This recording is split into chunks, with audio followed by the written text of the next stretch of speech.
Warga keluhkan lorong Pamuda di Jalan Pasundan, Kecamatan Kalidoni, Palembang yang masih tergenang air akibat kondisi jalan lebih rendah dari drainase serta saluran yang belum mampu mengalirkan air dengan baik.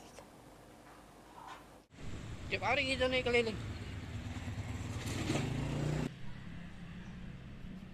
Dari pantauan PAL TV pada Jumat 5 Desember 2025, air masih menggenangi lorong Pamuda Jalan Pasundan, Kecamatan Kalidoni, Palembang. Kondisi ini terjadi karena kondisi jalan lebih rendah dari drainase, sehingga air hujan mengalir masuk ke badan jalan dan tidak cepat surut.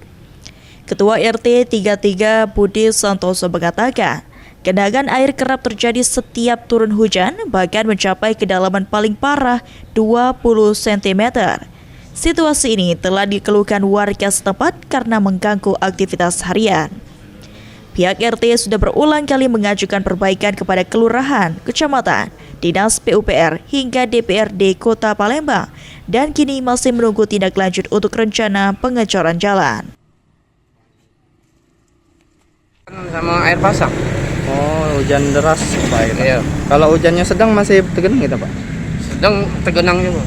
Berapa senti Pak tingginya paling tinggi? Kita 15-20 sentian. 20 tuh di sini ada yang ngeluh enggak Pak gitu Pak jalan lewat Ada sini? sih. Yang mana kata Pak kitanya? Ya kita sudah ngaju ke PUPR.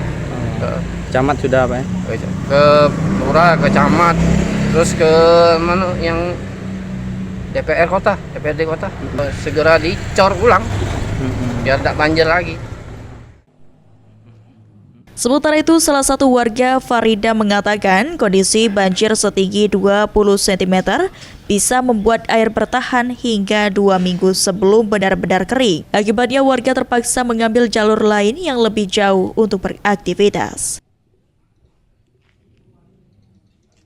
2 minggu baru kering dia nih. Kadang tidak. Nah, sampai ke sini nah.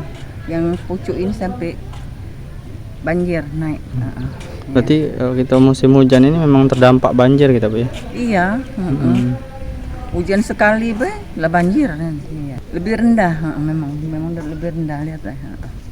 Diperbaikilah, ditinggikan kan kayak itu ya.